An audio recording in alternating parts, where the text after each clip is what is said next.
mais qu'est-ce qu'il fait, lui? Et l'attaque de Tadej Pogacar à plus de 50, 80, 100 km de l'arrivée. De nouveau Pierre Rolland, attaque de Pierre Rolland. Attaque de Marlou. Aïe, aïe, aïe, attention, Philippe peut le pas rappeler. C'est fini.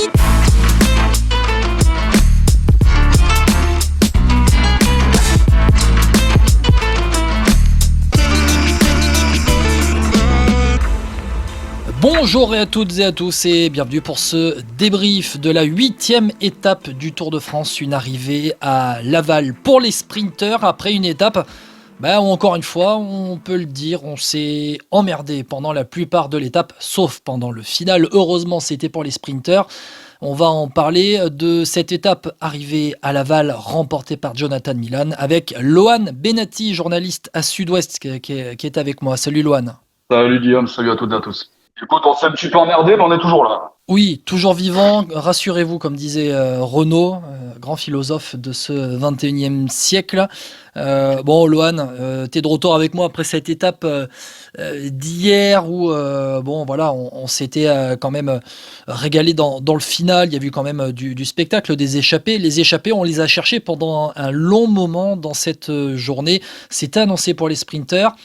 Oui, il y a eu un petit peu de vent de face pendant la journée. Mais on va relancer le débat sur les échappées pendant le tour, tu vois. Les échappées publicitaires, elles sont terminées maintenant. Ouais, on peut s'interroger sur le fait que Baroudeur soit peut-être une espèce en voie de disparition, comme tu dis, les grandes échappées, j'ai envie de dire de notre enfance, où il prenait 10-15 minutes sur des étapes de plaine. Je pense que c'est terminé. Maintenant, tout le monde joue placé, il y a beaucoup d'enjeux. Ça roule aussi très très vite, mais comme a dit aujourd'hui Thierry Bouvenou, on ne peut pas mettre 21 étapes accidentées ou très difficiles sur un Tour de France. Il y a nécessairement des étapes de transition, et là pour le coup aujourd'hui, c'est quand même une vraie belle étape de transition. Alors, il a raison, Thierry Bouvenou, en disant qu'on ne peut pas avoir que des étapes où on est à fond, il faut aussi des étapes où on débranche un petit peu, où c'est plus plat. Mais il y a des équipes, on va pas les voir du Tour, pratiquement. Il y a des coureurs, on va pas entendre leur nom du Tour. Sur des étapes comme ça, franchement, c'est là où il faut tenter quand même, au moins se mettre à l'avant, au moins montrer le maillot, au moins montrer le nom. On a vu que dans l'étape à Vire, qui était annoncée pour des baroudeurs, on a eu pratiquement des grimpeurs qui étaient là. À Mur de Bretagne, c'est allé tellement vite qu'on avait les punchers grimpeurs qui étaient là dans le final. On voit Félix Gall, Oscar Handley qui font 3 et 4. Là, aujourd'hui, c'était du tout plat. Alors oui, les gars sont cramés, le Tour de France a démarré très rapidement, mais sur des étapes comme ça, si on prend pas l'échappée, quand est-ce qu'on la prend ? Oui, et puis comme dit le célèbre adage, 100% des gagnants ont tenté leur chance. Donc c'est vrai qu'on peut trouver un petit peu regrettable le fait de certaines équipes, comme je sais pas, par exemple Cofidis, qui a pas grand-chose à jouer à l'arrivée, même si Brian Cocard vient prendre la 7e place. Pourquoi ne tente-t-elle pas ? Ça fait aussi parler de l'équipe, parler du sponsor. On sait que le vélo est un business compliqué. Certaines équipes comme Arkea sont à recherche de sponsors pour l'année prochaine. On va quand même saluer Guillaume le petit numéro de Mathieu Burgodeau et Matteo Verchier qui ont un petit peu animé cette étape, mais on la remercie parce que sinon ça aurait quand même été assez long. Mais c'est vrai qu'on peut regretter la frilosité de certaines équipes qui peut-être attendent les étapes un petit peu plus difficiles comme celle de lundi ou la deuxième semaine. C'est vrai qu'on aurait aimé quand même un petit peu plus d'animation, mais pour avouer que c'était quand même prévisible ce scénario. Non, mais tu as complètement raison, notamment de citer les Total Energy. Ils ont relancé la course à un moment donné. Ils ont tous les deux, d'ailleurs, Burgodeau et Verchier, le prix du combatif du jour. Je veux pas dire que c'est une première, mais il n'y en a pas eu beaucoup. En tout cas, c'est à titre exceptionnel que le Tour a décerné ce titre du combatif donc aux deux. La prime, elle sera partagée, mais on sait très bien que les primes sur le Tour, c'est dans un pot commun pour les équipes. Ensuite, c'est redistribué entre les différents coureurs et membres du staff. Mais oui, ils ont animé ce final. Après, c'était pour les sprinters, mais bon, tu le disais aussi, les baroudeurs, c'est une espèce en voie de disparition, d'autant que mais maintenant, dans les équipes, tu as pratiquement, si ce n'est un gars qui joue le général, au moins un sprinter, et donc toutes les équipes ont au moins quelque chose à jouer. Total Energy, le sprint maintenant c'est compliqué. Émilien Janière, à cause de la chute de Dunkerque, a abandonné. Donc elles ont toutes quelque chose à jouer, mais j'en démords pas quand même, Lohan. Je trouve que c'est désolant de ne pas voir plus d'équipes tenter leur coup. Oui, Cofidis, ils ont Brian Cocard, ils ont fait avec Brian Cocard, ils ont très bien joué le coup avec lui. Hein. Il fait sa place aujourd'hui, il fait 7e. Mais voilà, on les voit pas pratiquement depuis le début du tour. C'est l'équipe qui a pris le moins de points UC depuis le départ du tour. Et bah, tu vois, les 45 points de Cocard aujourd'hui vont faire du bien. Mais voilà, moi je trouve ça désolant. Voilà. Oui, quand tu disais après qu'elles ont toutes quelque chose à jouer sur ce type d'arrivée aujourd'hui, je suis pas certain, tu vois. On a depuis le début du tour, on a du Milan, on a du Merlier et peut-être Bignam aussi qui vient faire quelques places. Mais à part ça, est-ce que tu vois Pascal Ackermann, Arnaud Delis remporter un sprint massif, les quelques sprints massifs qui restent d'ici à la fin du tour? Personnellement, j'en suis pas persuadé. Donc effectivement, peut-être essayer de mettre à mal la Lidl, de mettre à mal Alpecin, ils vont peut-être un petit peu plus lever le pied du coup sur ce type d'arrivée à l'avenir. Mais mettre à mal la Lidl, pourquoi pas? Pourquoi pas? C'est vrai que ça n'a pas été fait aujourd'hui, c'est un petit peu dommage. Mais bon, Joe Milan a été tellement au-dessus de tout le monde aujourd'hui, je pense qu'il n'y a pas grand-chose à faire d'autre pour empêcher l'Italien de prendre sa première victoire sur le tour. Ouais, clairement. On va clore le débat sur cette déception de ne pas avoir autant de baroudeurs. Tu parlais d'Ackermann, de Lee qui font 4 et 5 au pied du podium. Les équipes Israël, Lotto, Picnic Postanel qui fait 6 avec Andresen. Ce sont des équipes qui ont besoin de points aussi. Donc, voilà, elles ont besoin d'aller faire des places dans les sprints pour prendre des points UCI. Ackermann, 4e aujourd'hui, il prend 90 points pour Israël. C'est quand même énorme sur une journée. Mais la victoire, elle est revenue à Jonathan Milan qui récupère le maillot vert en faisant, il me semble, si je ne me trompe pas, un carton plein dans la journée, puisque Jonathan Milan était passé également en tête au sprint intermédiaire. Jonathan Milan qui était premier devant Tim Merlier, devant Anthony Turgis, devant BM Girmay et Lorenz Rex 1, 2, 3, 4, 5. Il remporte ce sprint. Donc 70 points d'un coup pour Joe Milan aujourd'hui qui récupère le maillot vert à Tadej Pogacar. Bon, il n'y a que eux deux finalement qui vont se bagarrer pour le maillot vert d'ici la fin du Tour de France. Bah, ce sprint inter, mine de rien, il a quand même livré quelques enseignements. On a vu déjà que Mathieu Van Der Poel, qui avait fait le sprint intermédiaire hier, ne s'y est pas aventuré. Donc, je pense que pour lui, le maillot vert, c'est terminé. Binyam Girmay, qui prend la 4e place derrière Anthony Turgis, je crois.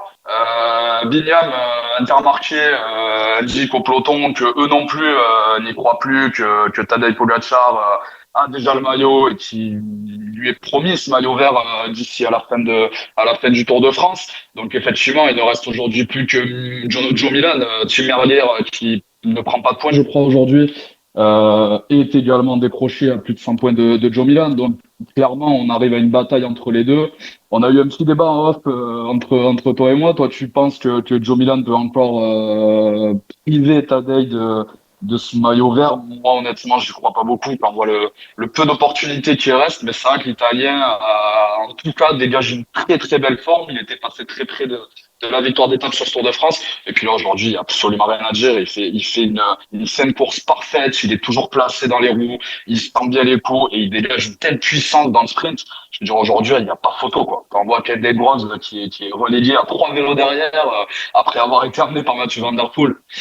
Et Joe Milan est clairement, j'ai envie de dire, le meilleur sprinter du Tour de France sur ce début de tour, même si Tim Merlier n'a pas pu participer au sprint.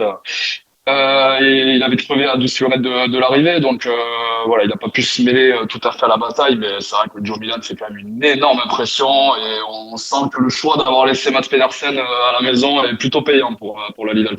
Ouais, Jonathan Milan, spécialiste de la piste, qui est un énorme sprinter. Alors il y a débat pour savoir qui est le meilleur sprinter au monde entre Joe Milan, Tim Merlier et Jasper Philipsen, notamment Tim Merlier qui termine 56e à 23 secondes de l'étape, mais qui a livré un énorme effort pour revenir dans le peloton. Tu l'as dit, avec cette crevaison, il y a eu pas mal d'incidents dans le final. On a eu notamment Paul Penouet, qui lui a aussi été retardé d'ailleurs. Je regarde le classement et les Groupama FDJ, je ne les vois pas, et pourtant ils ont fait relever Clément Russo pour ramener Paul Penouet. J'ai vu à un moment donné Cyril Barth emmener le peloton. Bon, finalement, c'est pour Lewis Husky, 13e de l'étape. Voilà, on a donc roulé avec Cyril Barth à l'avant pour une 13e place de Lewis Husky. La Groupama FDJ, un petit peu à l'envers dans le final. Peut-être qu'il y avait mieux que faire relever Clément Russo. Mais bon, on avait priorisé apparemment Lewis Husky pour le sprint. Ouais, Jonathan parce que Milan. Paul Pénouet avait essayé de revenir, il était rentré, mais il s'est relevé dans le final, je pense, Ouais. l'étape de force. Ouais, mais ça roulait très vite dans le final. Mais Jonathan Milan, il dégage une impression de puissance quand même. Il faut le dire, hein, quand il lance, il se fait battre de très peu à Dunkerque par Tim Merlier. Voilà, moi je suis plutôt partisan d'un Jonathan Milan qui a, on va dire, allez, une demi-roue d'avance, un boyau d'avance sur Tim Merlier dans le sens, non pas sur la photo finish à Dunkerque, mais dans le sens meilleur sprinter, parce que je trouve qu'il dégage beaucoup plus de puissance qu'un Philipsen ou qu'un Merlier. Il l'a prouvé aujourd'hui. Intelligence aussi pour Milan d'attendre le bon moment pour lancer le sprint. La ligne d'arrivée était visible un peu au dernier moment. Il n'a pas voulu lancer trop tôt. Il a attendu que Caden Groves se lève de la selle pour ensuite lancer.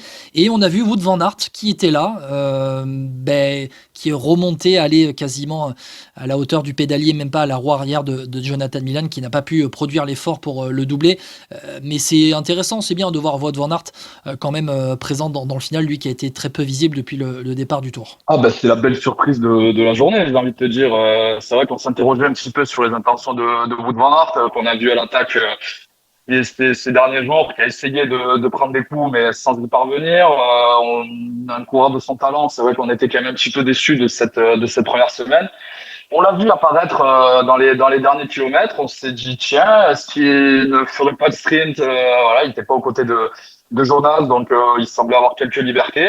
Et il se trouve qu'au final, il vient mourir à une demi-roue de Joe Milan. C'est le seul qui a réussi à le tenir, parce que derrière, il n'y a pas eu photo avec les Caden Groves, Pascal Ackermann et Arnaud Delis. C'est le seul qui a essayé de le tenir. Donc c'est vrai que j'ai été très surpris et très agréablement surpris de Wout van Aert.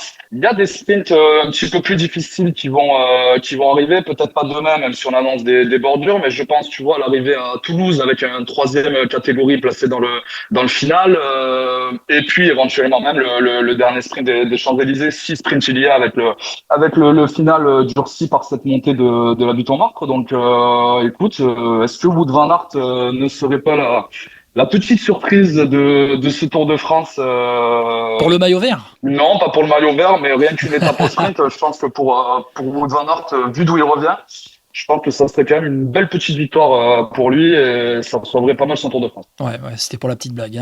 Maillot vert, c'est un peu notre débat en off qu'on a. Maillot vert, pas maillot vert, qui va l'être? Non, Wout van Aert, c'est vrai. En plus, il était au départ du Tour d'Italie, il faut pas l'oublier. Ça a été compliqué le Tour d'Italie pour lui. Et il termine deuxième donc de cette étape derrière Jonathan Milan, l'Italien, première victoire sur le Tour de France. Et aussi première victoire d'un Italien sur le Tour de France depuis Vincenzo Nibali en 2019. Tu sais, cette étape qui avait été raccourcie au lendemain de l'abandon de Thibaut Pinot sur le Tour de France 2019. Voilà, premier Italien vainqueur donc sur le Tour depuis 2019. Jonathan Milan, grand vainqueur du jour. Je pense qu'on a un peu fait le tour de la journée entre les baroudeurs, le sprint final. La bataille pour le maillot vert entre Pogačar et Milan, on va voir. On peut quand même saluer, tu en as parlé brièvement, mais la 7e place de Brian Cocard, qui est plutôt correcte. Et puis Pascal Ackermann, ça faisait quand même quelques années qu'on attendait un petit peu de revoir le sprinter allemand sur ce genre d'arrivée massive. 4e, Arnaud Delis, 5e, qui semble aussi retrouver un petit peu des couleurs. Écoute, on verra pour confirmation demain. Bon, on a fait le tour, Loan, de cette étape. Je vais rappeler les classements. Donc, tu l'as dit avec Brian Cocard, 7e. Victoire de Jonathan Milan.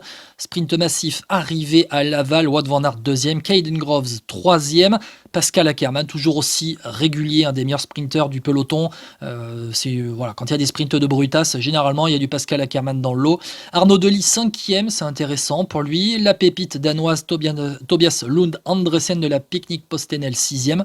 Brian Cocard, premier français, 7e de la Cofidis, lui aussi toujours aussi régulier. Top 10 complété par Alberto Dainese de la Tudor, Vincenzo Albanese de la IF, l'italien, l'ancien de l'Arkea, vainqueur d'étape au Tour de Suisse il y a quelques semaines. Stian Friedheim, le norvégien de la Uno X, 10e. Les autres français, pour les citer un petit peu, Bastien Tronchon, 14e. Anthony Turgis, 17e. Arnaud Desmar, 20e. Renard, 22. Alexis Renard, Kevin Vauquelin, 23. Guillaume Martin, 27. Et le top 30, Aurélien Paré-Peintre. Clément Berthet, 31e. Les favoris, Vingegaard, 38. Pogacar, 42. Donc dans le groupe du vainqueur, il y a une cassure au-delà de la 51e place. Je regarde un petit peu si... Ouais, Ben O'Connor qui a perdu 15 secondes. Bon ouais, alors Ben O'Connor, lui, il est aux fraises depuis le départ du Tour. C'est compliqué pour lui son Tour de France. On va un Steph Kras de la Total Energy, qui est placé au général au-delà de la 10-15e place, mais qui prend 53 secondes à un groupe arrivé à 53 secondes. Voilà, il n'y a pas eu d'énormes favoris qui ont perdu du temps dans le final. Le classement général avec aucune modification. Mis à part Ben O'Connor, c'est 15 secondes pris, il chute à la 20e place. Narvaez, le double, et Guillaume Martin monte à la 10e place. Narvaez 18e, Guillaume Martin 19e.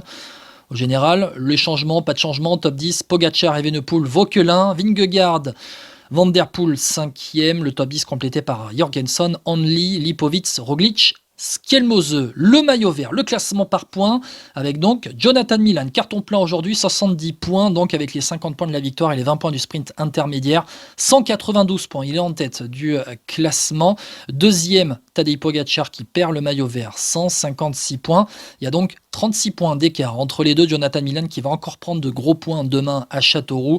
Le classement par points avec Binyam Girmay, 124 points, Mathieu Van Der Poel 108 points, Anthony Turgis 5e du classement, 93 points, et le no-show de Tim Merlier dans le final lui coûte la place dans ce classement par points. Il est avec 89 points maintenant, il a plus de 100 points de retard sur Jonathan Milan. Ça lui coûte sa place et probablement aussi ses espoirs de maillot vert. Oui, complètement. Tim Merlier, qui se contentera peut-être plus maintenant des étapes. Le Belge, le classement de la montagne, il n'y a pas eu de changement. Tim Wellens, toujours maillot à poids, 8 points. Devant Pogacar et Ben Illy, 7 points. Jonas Vingegaard, 4e, 4 points. Yoann Kosciu qui a 3 points. Le classement du maillot blanc, il n'y a pas de changement, pas trop de changement. Remco Evenepoel, maillot blanc, devant Kevin Vauquelin à 17 secondes. Oscar Only à 1,57, 1,55 derrière. Il y a Lipovitz et Skelmose, notamment à moins de 3 minutes. Et le classement de la meilleure équipe, comme ça on aura tout fait, avec toujours Visma Lease the Bike en tête, 5,33 d'avance sur les UAE.